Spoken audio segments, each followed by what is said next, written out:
Hey everybody, so this is just a quick how-to for Google Cast for Education and just how that works and how to get that set up. It's really simple. This is really great for sharing screens, especially your students if they have presentations. They can go ahead and just cast their screen to the projector, and that way they can do their presentation that way, or if they want to share something that they found. It's just a really great way to be able to interact and share things as a class by casting screens. So the first thing that you need to do is to make sure that you have your Google Cast for Education extension. And so we go ahead and go to our Waffle, go to the Chrome Web Store, and just search for Google Cast. And that's going to pop up for there. So there's your extension. Just make sure that you add it to Chrome. I've already added it, so mine's already in.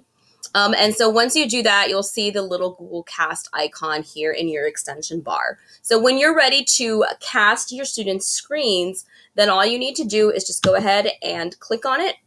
It's going to open up.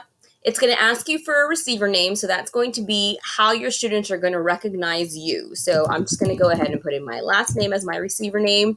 Then you'll check off some settings, full screen presentation settings, automatically send usage to Google. Those are always checked off. That's fine. Click on save. And now we are ready to start casting. So now your screen is ready to start casting, and it's going to ask you who has access to view you as a receiver.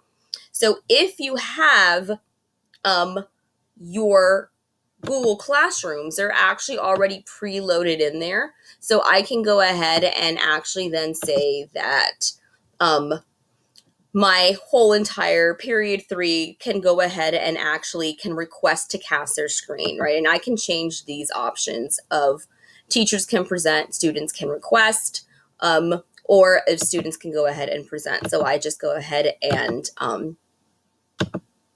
add that. I can go ahead and click.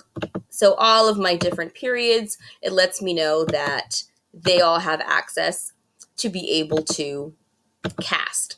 All right, so once I have selected who has access to me, I can go ahead and close that out.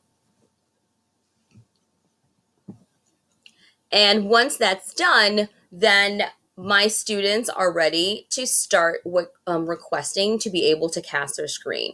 And so on their end, what they need to do is that they need to go ahead and, first of all, very importantly, they need to be signed in to the Google Chrome browser. In order to be able to find the receiver, they can't just be signed into their Google Classroom. They need to make sure that they're actually fully signed into the Google Chrome browser.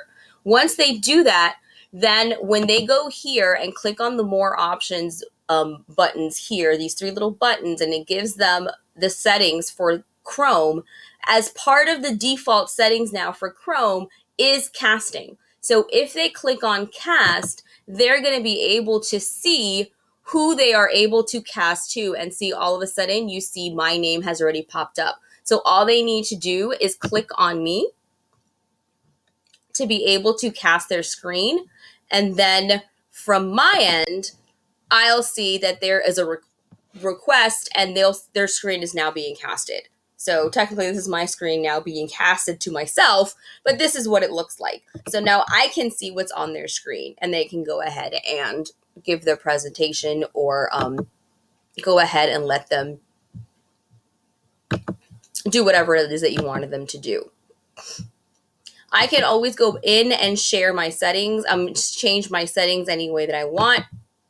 I can change how they access my settings as well. For the who has access, I can change it at any time.